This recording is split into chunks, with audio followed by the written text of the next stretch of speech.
development and has seen firsthand the positive impact of tourism that has on local communities. It's her, our next speaker, winner of the Basque Culinary World Prize in 2022, winner of the Best Chef Rising Star in 2021, and founder of Fuluni Kitchen Foundation, Executive Chef Dine on a Mat, joining us from the heart of Africa.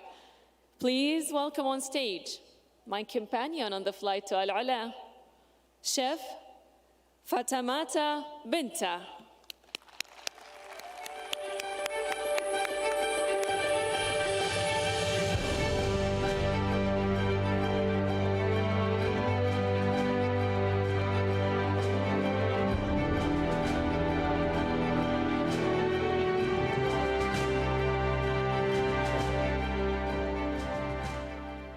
Good evening, ladies and gentlemen. It's a great pleasure to be here for a cause that we all care about so much. I have one question. How can we advance tourism for the benefit of rural communities and become more self-sustainable? My answer is gastronomy. Food is the primary connector. It is what brings us together. It is one of the motivating factors when people plan their movements and their experiences, which opens doors to experiences like culture, traditions, music, art, fashion, stories that inspires, and conversations. The list goes on. Right now, as we gather here, most of us are looking forward to experiencing the local cuisine. I believe so. 5 years ago, after going to culinary school, I worked in hotels in East and West Africa. But one thing was missing for me, identity. I wanted to find my identity as a chef. And it didn't make sense for me to cook the food I didn't grow up eating. So I wanted to understand my cuisine, explore my region. And I started traveling across Africa to get inspiration. For 2 years after, I launched a kitchen called Dine on a Mat, which is a nomadic restaurant. And our main goal is to create vibrant dishes inspired by Fulani communities across Africa. Fulani is the largest nomadic tribe in the world, and their lifestyle is very much sustainable. And I wanted to tell that stories and share it with the world. But most importantly, also, I wanted the concept to reflect the people, because these are people who are moving from one place to another. So also, it was a way for us to take a piece of Africa outside of Africa and share it to the world, spark conversations, and also that plays as an invitation for people to want to come and see Africa and experience the authentic cuisine. So a big part of it for us was important for us to also collaborate with local artisans, because I believe we can do anything, but we can't do everything. So we started doing our research, and then we brought together a team of different artisans to come under one umbrella to create an experiences. So our tea expert is a guy who has been brewing tea in a local bustling market called Nima for over 20 years. Our flute music player is someone who's been playing music for over 10 years.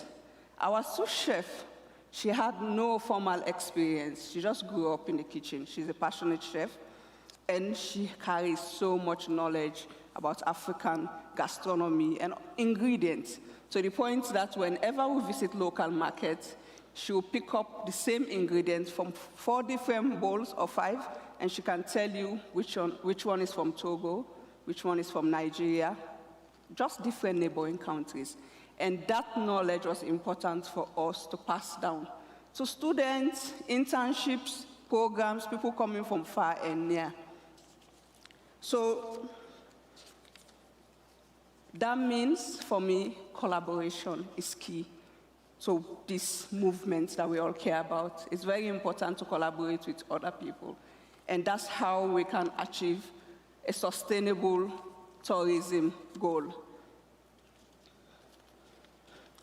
One key takeaway has been for my team and I that staying curious and exploring can bring so much knowledge into preserving and promoting culture. Also, learning and collaborating with locals is very important because you can't do everything alone. There are already local initiatives going on, and partnerships goes a long way. Converting the knowledge locally is a way of promoting and preserving culture. Creating what you yourself would want to experience also is very important because you can't sell tourism that you yourself don't enjoy. You have to experience it, place value, and then you can share it with the world. Over time, that's something that will become a destination or a go-to place as long as it's value for money. Understanding today's traveler also is very important. Social media is a big thing now. Everybody is logged on 24/7, so it's important to do your research and understand the needs of your travelers. Inclusivity is very important, partnerships.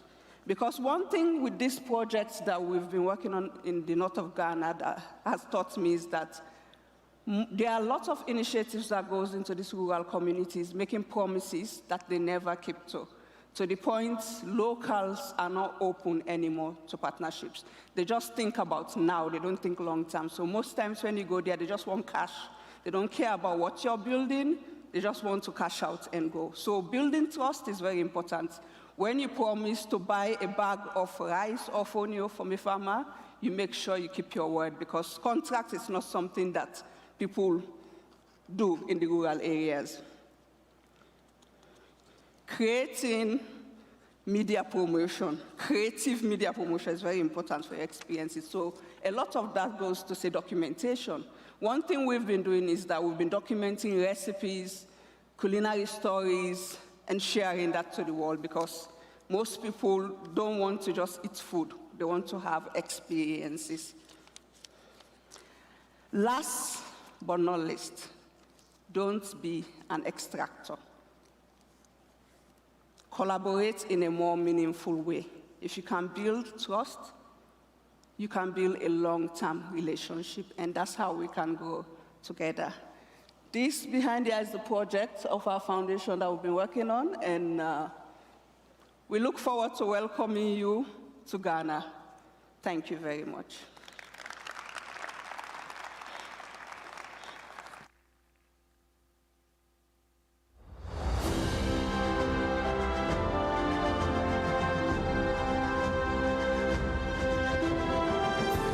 So inspired by Chef Binta's words, such an honor to have you here.